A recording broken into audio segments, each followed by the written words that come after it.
lembra aí qual que é o suposto apelido da Glaze Hoffman nas famílias? Amante, né? Coxa, não, o que é coxa? Amante? Sei. Não sei, você que tá falando, Edgar. Não, mas tá na imprensa. Apelido dela. Tá na imprensa. Bom, a Ana Paula Henkel do vôlei, que é medalhista olímpica, né, e campeã mundial, ela tá brilhantando, né, os pingos nos is com a sua sensatez, a sua inteligência, a sua beleza, inclusive, e ela apontou com muita propriedade. O petismo, ele tá levando o foro privilegiado ao status de desaforo privilegiado. Aliás, o que eles têm de foro, eles não têm de decoro. É uma falta de educação absurda. E a paciência do ministro Sérgio Moro, ela salta aos olhos. Porque a oposição, diante do preparo, né, da calma, da serenidade do ministro, ela fez jus ao seu apelido de bancada da chupeta, né, que grita e esperneia de forma histérica. E qual foi o método dessa vez para tentar desestabilizar o ministro Sérgio Moro? Interrupções. Contínuas interrupções. Era quase impossível de assistir, com lacração, com juízos grosseiros de valor, adjetivação imprópria, e isso aguçou minha curiosidade, e eu consultei o Vitor, do canal Metaforando, que já foi entrevistado aqui no programa Pânico, inclusive, ele é especialista em linguagem corporal. E o que ele me falou sobre isso? Que a interrupção, em última análise, ela é uma informação, um conjunto de informações que causam surpresa. E isso vai ativar as regiões subtalâmicas, olha só, do cérebro, prejudicando o ajuste de foco. Então é aquela história, quando você é interrompido, você perde a sua linha de raciocínio. E mais, a interrupção, ela vem associada de uma resposta emocional automática, por exemplo, irritação.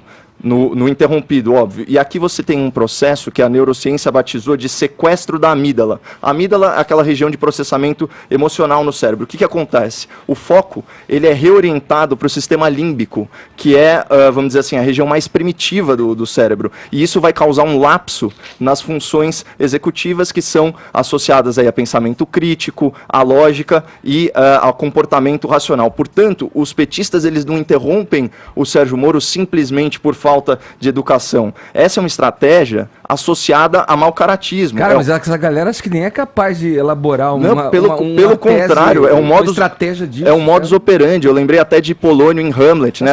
Pensando nisso? Obra de Shakespeare. Embora seja loucura, anela certo método. Né? E nessas longas horas de audiência na CCJ, algumas coisas restaram bem claras. Aliás, melhor ainda, elas ficaram cristalinas, se é que já não eram.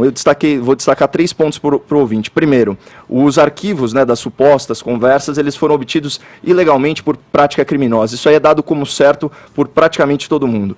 Segundo, não há ilicitude nas conversas privadas vazadas. Elas refletem interações regulares da vida forense. Essa é uma interpretação, né? Não, esse é um entendimento do Conselho Nacional do Ministério Público e grandes juristas... A divergência aí muito forte. Nossa, né? Mas ele citou ex-presidentes do STF, a gente tem o exemplo do Modesto Carvalhosa, juristas, todos aqueles que não são garantistas e interessistas, interessados em tirar bandido da cadeia. Mas você está dizendo que a gente aprendeu a conviver, o Brasil aprendeu com esse caso em que o juiz não precisa seguir norma, não precisa seguir regra. Não, ele segue todas as regras. O Código de Magistratura é cristalino. O artigo 254, artigo inciso 4, ele é cristalino com relação a isso. Está escrito lá, não tem o que interpretar daquilo. Claro que tem. Tem gente que diverge veementemente dessa visão que você está colocando. O juiz não pode orientar as partes, mas o que é orientação e o que é parte? O Ministério Público na ação pública condicionada, ele é parte própria ou imprópria? Ele não pode orientar. É uma discussão jurídica. Ele não pode orientar, ele pode falar com as partes... Então, é uma discussão mesmo. Que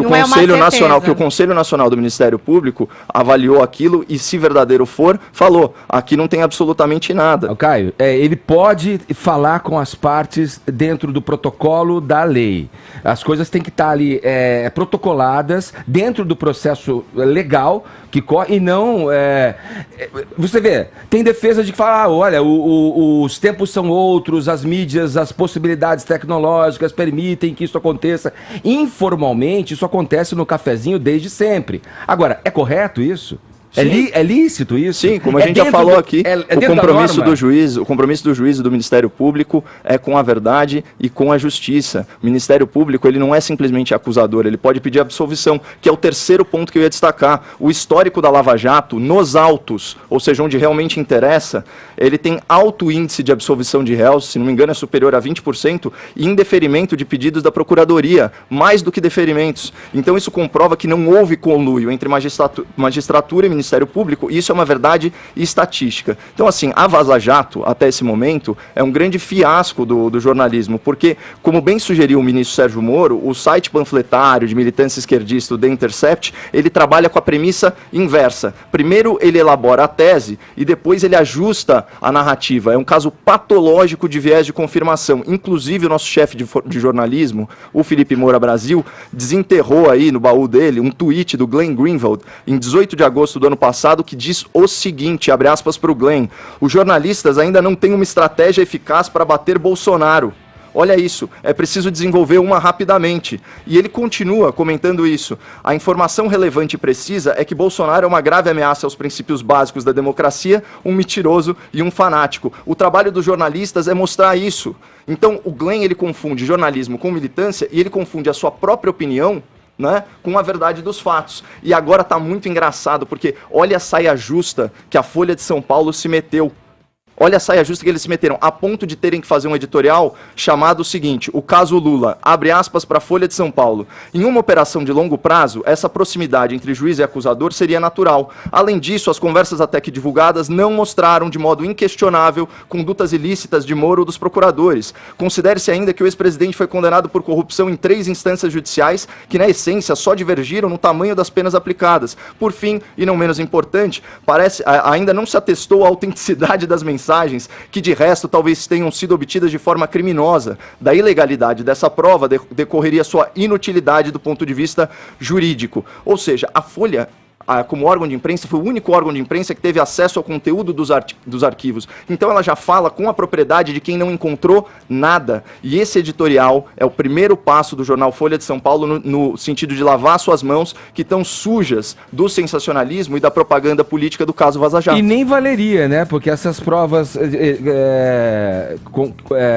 buscadas de forma ilícita não têm validade jurídica. Isso pode gerar um desdobramento ali dentro do caso, em alguma situação, mas há que se esclarecer uma coisa novamente aqui, é importante que a gente fale aqui. Quando você coloca em questionamento uma conduta de um juiz à frente do maior caso de corrupção no país, você não está sendo contra necessariamente a uma operação à Lava Jato no caso, você está só querendo que a justiça caminhe dentro das regras que provavelmente ela estabeleceu para si. Quer dizer, há códigos, há normas que devem ser seguidos. Você entende que não, você faz parte de um grupo de pessoas que olham a lei de forma a entender que isso é normal.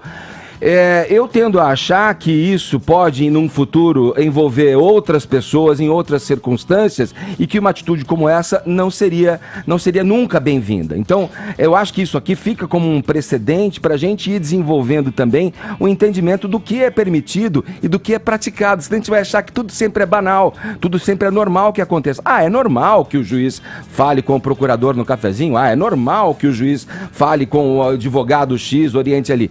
Não é normal. A gente tem que entender que não é normal e que isso deve acontecer dentro da legalidade como prega o regimento. Qual o diálogo que você considera ilegal? Bom, a orientação de indicação de testemunha, orientação dos procuradores, olha, vamos por aqui, vamos por ali, a indução para que procuradores mudem uma das procuradoras que o juiz não considera apta dentro do processo da oitiva, para interpelar o interrogado. Mas isso é uma interpretação, não foi isso que ele falou, ele não pediu a substituição dela, inclusive ele ficou falando... A escuta de um escritório de advocacia, você acha normal isso? Você acha isso dentro do regimento, Caio? Você fez direito, meu Não, mas é o seguinte, você... O cara grampeou o escritório da defesa. Primeiro que são escutas com autorização judicial em cima de réus, e aí você está defendendo uma coisa que o próprio Moro reconheceu o equívoco. Não, veja mas isso não foi usado como prova, Edgar, pelo amor de Deus. Mas veja o ponto... Mas obviamente que se você está monitorando uma pessoa e ela interage com o advogado, isso aparece, isso é automaticamente descartado do processo. Veja o ponto e se do fosse legal, chega a tua análise. Não, mas é que se fosse legal, teria sido... grampear o cara que tá defendendo o acusado. É da mesma forma que você não pode, monitorar, você não pode monitorar determinadas pessoas e você joga essa prova fora, e foi exatamente o que foi feito. Ele reconheceu isso. E a justiça... Ele levou uma bronca na época do Teori. Isso foi em 2016, ele reconheceu. E qual foi a repercussão legal? Foi um equívoco. O que a justiça, em última análise, falou sobre isso? Repercussão legal, por exemplo, no vazamento da conversa em que a Dilma tentava uma falcatrua para que Lula assumisse e obtivesse o foro privilegiado ali, quando mandou lá o Bessias. Sim. Você se lembra disso? Sim. Isso não teve valor jurídico? Teve? Não. Não teve, mas teve uma publicização que gerou uma disposição na opinião pública. É. Ora, isso aí é um jogo, você tem que observar o jogo e ver quem é que está jogando e que armas estão usando. Ligado? Isso não é legal. O próprio STF, o Conselho Nacional de Justiça, avaliou essa conduta e estipulou que ali não tinha irregularidade passível de punição. Pois é.